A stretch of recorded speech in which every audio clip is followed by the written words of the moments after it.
dari kelompok 6. Saya Sri Ulfa Ahmad. Saya Siti Rahma Malia Putri Malengga. Saya Rohana Pakaya. Saya Putri Adelina Mudenseho. Saya Sri Rahmawati Yasin. Di video kali ini kami akan menjelaskan bagaimana hakikat instrumentasi dan praksis demokrasi Indonesia berlandaskan Pancasila dan Undang-Undang Dasar Negara Republik Indonesia tahun 1945. Oke, materi pertama mengenai menelusuri konsep dan urgensi demokrasi yang bersumber dari Pancasila. Nah, apa demokrasi itu?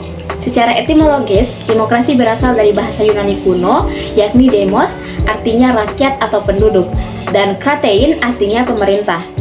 Adapun pengertian demokrasi menurut para ahli, yang pertama menurut Samuel Huntington. Menurutnya, demokrasi adalah bentuk pemerintahan yang menekankan bahwa rakyat dapat memerintah sendiri melalui partisipasi langsung ataupun tidak langsung untuk merumuskan keputusan yang dapat memberikan pengaruh bagi kehidupan warga negara.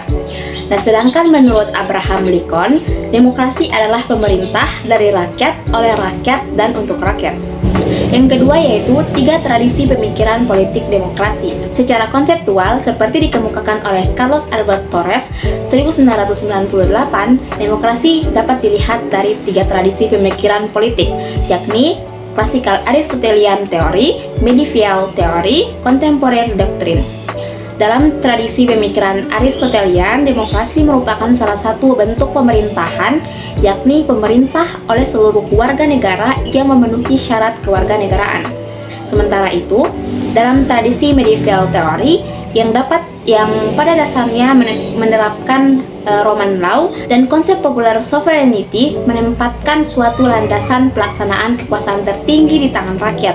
Sedangkan dalam Contemporary Doctrine of Democracy sebagai konsep republik sebagai bentuk pemerintahan rakyat yang murni.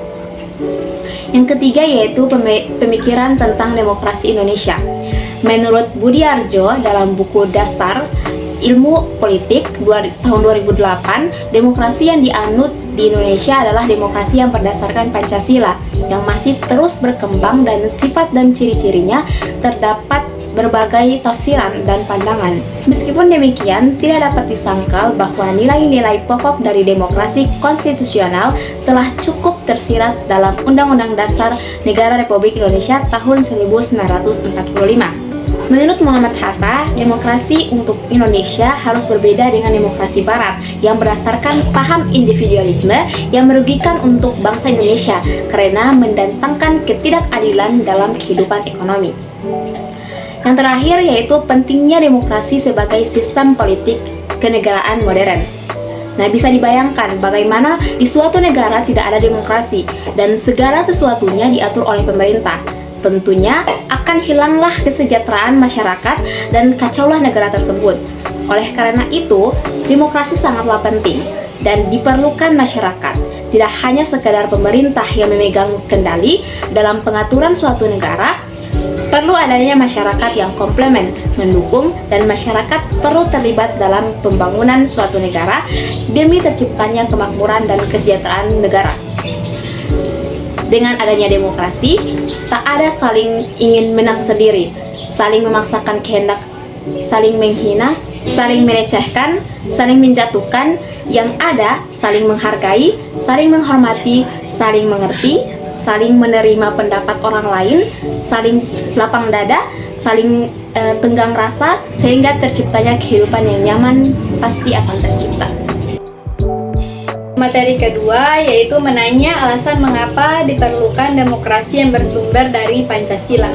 Karena sering terjadinya krisis partisipasi politik rakyat yang disebabkan karena tidak adanya peluang untuk berpartisipasi atau karena terbatasnya kemampuan untuk berpartisipasi dalam politik.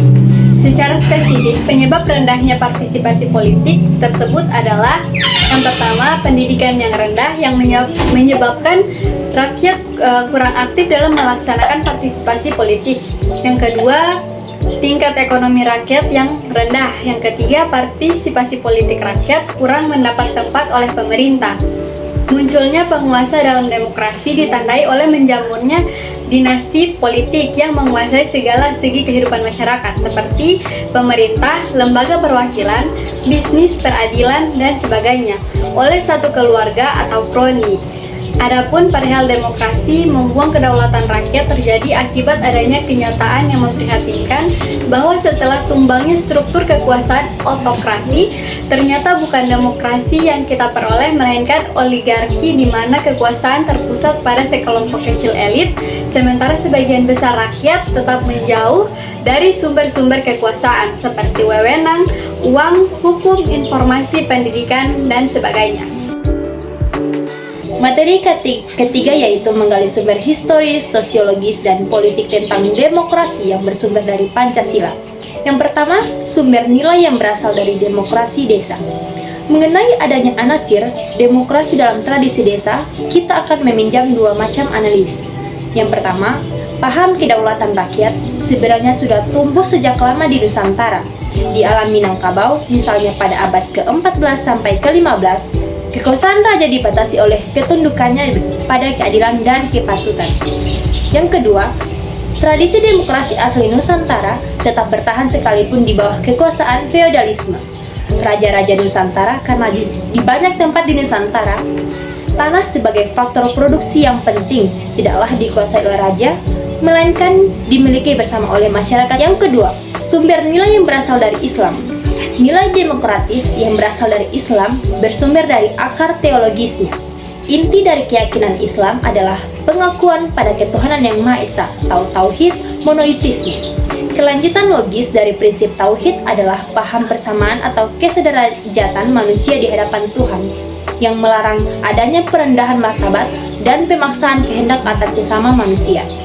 Sejarah nilai-nilai demokratis sebagai pancaran prinsip-prinsip tauhid itu dicontohkan oleh Nabi Muhammad SAW sejak awal pertumbuhan komunitas politik Islam di Madinah, dengan mengembangkan cetakan dasar apa yang kemudian dikenal sebagai bangsa atau nation. Yang ketiga, sumber nilai yang berasal dari Barat. Masyarakat Barat atau Eropa mempunyai akar demokrasi yang panjang. Pusat pertumbuhan demokrasi terpenting di Yunani adalah kota Athena, yang sering dirujuk sebagai contoh pelaksanaan demokrasi partisipatif dalam negara-negara sekitar abad ke-5 sebelum Masehi.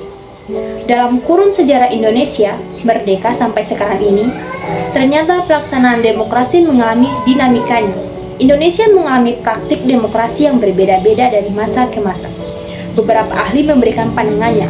Salah satu yaitu Budiarjo menyatakan bahwa dari sudut perkembangan sejarah demokrasi Indonesia sampai masa Orde Baru dapat dibagi dalam 4 masa. Yang pertama, masa Republik Indonesia pada tahun 1945 sampai 1959 yang dinamakan masa demokrasi konstitusional.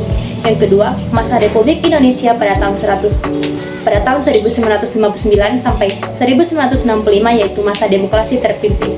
Yang ketiga, masa Republik Indonesia pada tahun 1965 sampai 1998 yaitu masa demokrasi Pancasila. Yang keempat, masa Republik Indonesia pada tahun 1998 sampai sekarang yaitu masa reformasi.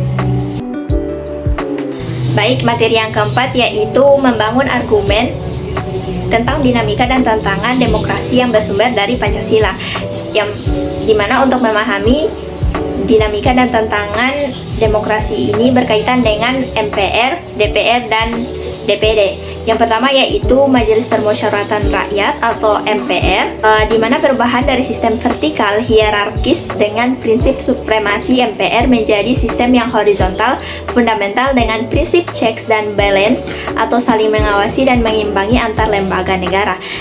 Dalam kaitan dengan pemilihan presiden dan wakil presiden secara langsung, timbul kewenangan baru bagi MPR yakni melantik presiden dan wakil presiden pada pasal 3 ayat 2 Undang-Undang Dasar 1945.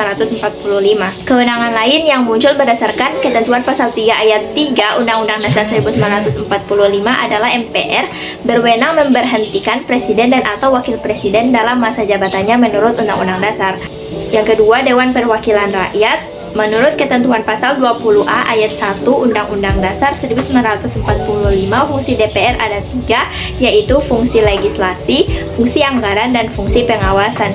Yang dimana ketiga fungsi tersebut, yang pertama fungsi legislasi yaitu fungsi membentuk undang-undang yang dibahas dengan presiden untuk mendapat persetujuan bersama. Kemudian yang kedua, fungsi anggaran adalah fungsi menyusun dan menetapkan anggaran pendapatan dan belanja negara bersama presiden dengan memperhatikan pertimbangan DPD. Kemudian yang ketiga, fungsi pengawasan adalah fungsi melakukan pengawasan terhadap pelaksanaan Undang-Undang Dasar Negara Republik Indonesia tahun 1945, undang-undang dan peraturan pelaksanaannya. Di samping DPR, anggota DPR juga mempunyai hak tertentu. Hak-hak anggota DPR tersebut adalah mengajukan rancangan undang-undang, mengajukan pertanyaan, menyampaikan usul dan pendapat, memilih dan dipilih, membela diri, imunitas, dan protokoler, keuangan dan administrasi. Kemudian yang ketiga yaitu Dewan Perwakilan Daerah, di mana sistem perwakilan di Indonesia merupakan sistem yang khas, sebab di samping terdapat DPR sebagai lembaga perwakilan berdasarkan aspirasi rakyat, juga ada DPD sebagai lembaga penampung aspirasi daerah. Demikianlah dinamika yang terjadi dengan lembaga permusyawaratan dan perwakilan di negara kita yang secara langsung mempengaruhi kehidupan demokrasi. Dinamika ini tentu saja kita harapkan akan mendatangkan kemaslahatan kepada semakin sehat dan dinamisnya demokrasi Pancasila yang tengah melakukan konsolidasi menuju demokrasi yang matang atau maturation demokrasi. Hal ini merupakan peluang dan sekaligus tantangan bagi segenap komponen bangsa. Materi yang terakhir yaitu mendeskripsikan esensi dan urgensi demokrasi Pancasila. Yang pertama yaitu kehidupan demokratis yang bagaimana yang kita kembangkan. Sebagai demokrasi yang berakar pada budaya bangsa, kehidupan demokratis yang kita kembangkan harus mengacu pada landasan ideal Pancasila dan landasan konstitusional Undang-Undang Dasar Negara Republik Indonesia tahun 1945. 10 pilar demokrasi Pancasila yang dipesankan oleh para pembentuk negara Republik Indonesia sebagaimana diletakkan dalam Undang-Undang Dasar Negara Republik Indonesia tahun 1945, yaitu yang pertama demokrasi berdasarkan ketuhanan yang Maha Esa, yang kedua demokrasi dengan kecerdasan, yang ketiga demokrasi yang berkedaulatan rakyat, yang keempat demokrasi dengan rule of law, yang kelima demokrasi dengan pembagian kekuasaan, yang keenam demokrasi dengan hak asasi manusia, yang ketujuh demokrasi dengan pengadilan yang merdeka, yang kedelapan demokrasi dengan otonomi daerah, yang kesembilan demokrasi dengan kemakmuran, dan yang terakhir yaitu demokrasi yang berkeadilan. Yang kedua yaitu mengapa kehidupan yang demokratis itu penting, karena yang pertama yaitu partisipasi dalam pembuatan keputusan. Dalam negara yang menganut sistem pemerintahan, demokrasi kekuasaan tertinggi berada di tangan rakyat dan pemerintahannya dijalankan berdasarkan kehendak rakyat. Kebijakan yang dikeluarkan harus dapat mewakili berbagai keinginan masyarakat yang beragam. Yang kedua, persamaan kedudukan di depan hukum. Semua rakyat memiliki kedudukan yang sama di depan hukum. Artinya, hukum harus dijalankan secara adil dan benar. Untuk menciptakan hal itu harus tunjang dengan adanya aparat penegak hukum yang tegas dan bijaksana, bebas dari pengaruh pemerintahan yang berkuasa dan berani menghukum siapa saja yang bersalah. Yang ketiga yaitu distribusi pendapatan secara adil. Semua warga negara berhak memperoleh pendapatan yang layak. Pemerintah wajib memberikan bantuan kepada fakir dan miskin yang berpendapatan rendah. Dengan program tersebut, diharapkan terjadi distribusi pendapatan yang adil di antara warga negara Indonesia. Yang ketiga yaitu bagaimana penerapan demokrasi dalam pemilihan pemimpin, politik, dan pejabat negara. Yang pertama yaitu beriman dan bertakwa. Sikap terbaik jika memperoleh kepercayaan adalah mensyukuri.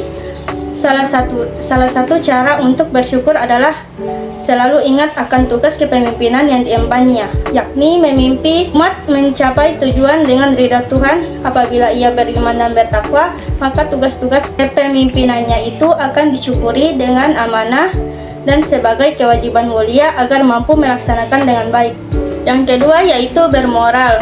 Moral adalah ajaran tentang baik buruk yang diterima umum mengenai perbuatan, sikap, kewajiban, dan sebagainya. Istilah lain untuk moral adalah akhlak, budi pekerti, dan susila. Bermoral berarti mempunyai pertimbangan baik dan buruk. Pemimpin yang bermoral berarti pemimpin yang berakhlak baik. Itulah tadi pemaparan materi dari kelompok 6. Lebih dan kurangnya kami mohon maaf. Wassalamualaikum warahmatullahi wabarakatuh.